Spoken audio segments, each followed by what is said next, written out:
स्वागत है आप लोगों का Mukesh Kumar Hindi stenography and commerce YouTube channel पर। पिछली वीडियो में हमने ये हानि निकालनी सीखी थी, अस्वाभाविक हानि। ये अस्वाभाविक हानि को निकालना तो सीख लिया, लेकिन इसका जर्नल में लेखा कैसे करते हैं ये हमने देखा था। पूरी हानि को हमने देखा था ये, और ये अस्वाभाविक हानि है। तो आइए शुरू करते हैं, इसको जर्नल में लेखा करना सीखते हैं। शुरू करने से पहले अगर आप लोग चैनल पर नए हैं तो चैनल को सब्सक्राइब करके बेल आइकन को टच कर लें, जिससे आने वाली सारी नोटिफिकेशन आपके पास में मिलती रहे। आइए शुरुआत करते हैं। इस हानि का हम लेखा करेंगे।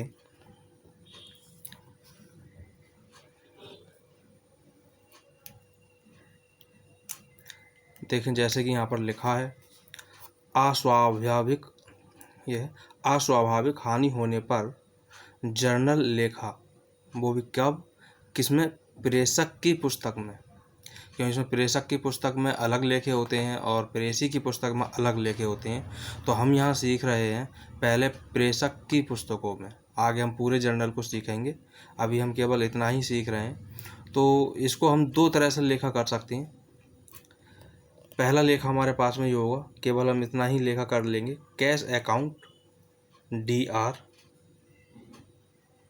Profit and loss account DR, ये दोनों ही चीज़ें डेबिट हो जाएंगी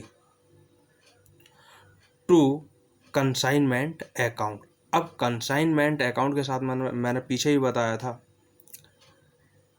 जिस शहर को माल भेजा गया होता है, प्रेषण भेजा गया होता है, उस शहर का नाम साथ में लिख देते हैं।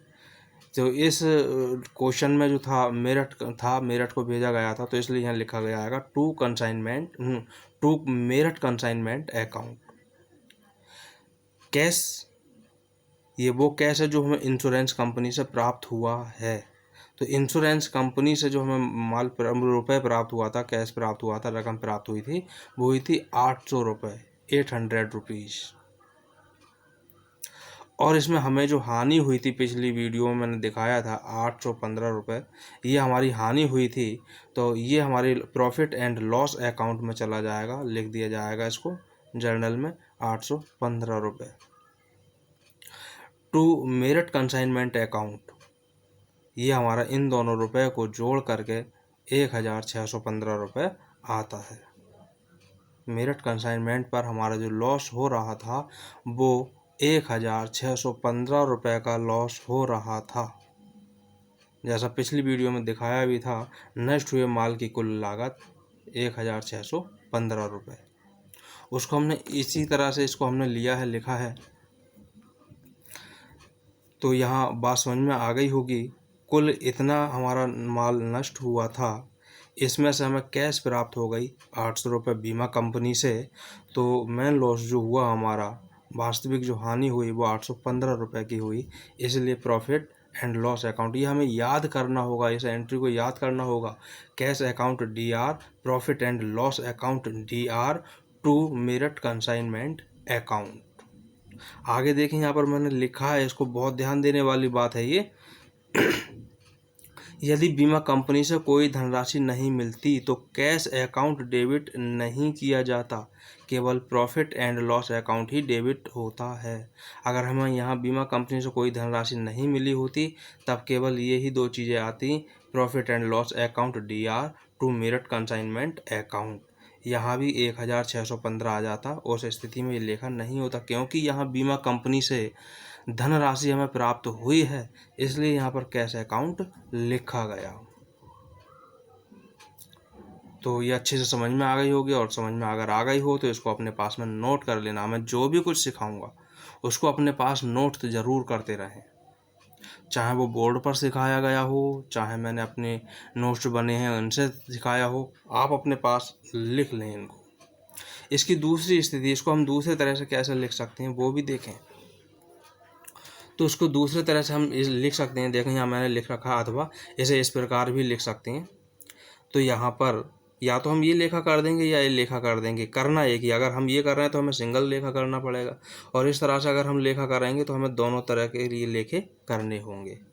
जैसा कि loss by accident account, DR हमारे पास में ये हो गया 1615 रुपये का टोटल लॉस जो हुआ था वो लिख दिया जाता है टू मेरठ कंसाइनमेंट अकाउंट। अब इसमें और इसमें अंतर क्या है, यहाँ loss account, loss by accident account debit हुआ है, यहाँ जो है क्रेडिट जो हुआ टू मेरठ कंसाइनमेंट अकाउंट, और यहाँ भी टू मेरठ कंसाइनमेंट अकाउंट हुआ है, और दोनों के जगह दोनों के रुपए जो हैं 1615 ही लिखे जाएंगे। अब इसका दूसरा लेखा भी होगा, और जो दूसरा लेखा है जो ऊपर अभी ये पहला लेखा किया था यही लेखा है, बस थोड़ी सी इसमें चेंजिंग करते हैं। देखें कैश अकाउंट DR 800 रुपये, यानी 800 रुपये इंश्योरेंस कंपनी से प्राप्त हुआ था वो। P&L अकाउंट यानी प्रॉफिट एंड लॉस अकाउंट भी DR होगा, 815 रुपये का शुद्ध हानि हुई थी वो यहाँ लिख दिया गया। To loss by accident account, कुल मिलाकर के जो लॉस हुआ था पूरा लॉस 1615 रुपये हुआ था, वो इस तरह से हमने इसको ये लिख दिया। तो इसमें और इसमें ये अंतर है कि यहाँ पर to loss by accident account लिखा गया है और यहाँ पर मेरठ कंसाइनमेंट अकाउंट लिखा गया है। तो इनमें से अब जो चाहें आप उसको याद कर सकते हैं, वैसे मालूम तो सभी होना चाहिए, लेकिन लिखने का आप लोगों के ऊपर डिपेंड करता है कि आप इसको कैसे लिखेंगे। दूसरी चीज़ ये हो गई हानि के प्रेषक की पुस्तकों में हमने जर्नल में लेखा कर लिया। अब बात आती है प्रेषक की पुस्तकों में, प्रेषक की पुस्तक में जर्नल की हम पूरी बात करेंगे कि जर्नल में उसके लेखे कैसे होते हैं। उससे पहले हम बात करेंगे अब कि प्रेषक की पुस्तकों में अगर हम लेखे कर रहे हैं तो प्रेषक की पुस्तकों में खाता बही में यानी लेजर में कौन कौन से प्रमुख खाते बनाए जाते हैं उनको हमें देखना है। देखें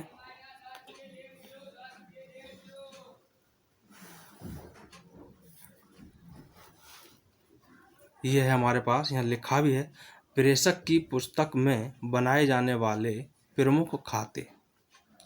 तो प्रेषक की पुस्तक में प्रमुख खाते ये 4 खाते बनाए जाते हैं, दिखाई दे रहे होंगे आप लोगों को। ये पहला खाता होता है प्रेषण खाता, जैसे इंग्लिश में बोलते हैं कंसाइनमेंट अकाउंट।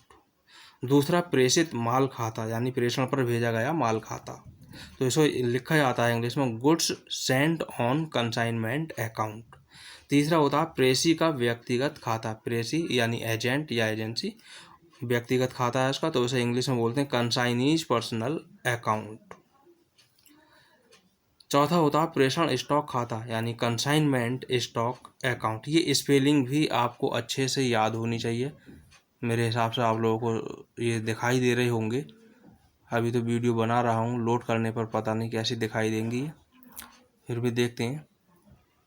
और जैसा यहाँ पे मैंने नोट में ये लिख रखा है यदि स्टॉक बचता है तब प्रेषण स्टॉक खाता यानी ये खाता बनता है, और यदि स्टॉक नहीं बचता तब प्रेषण स्टॉक खाता नहीं बनाया जाता है। ये नॉर्मल सी बात है, बचेगा तो बनाएंगे, नहीं बचेगा तब नहीं बनाएंगे।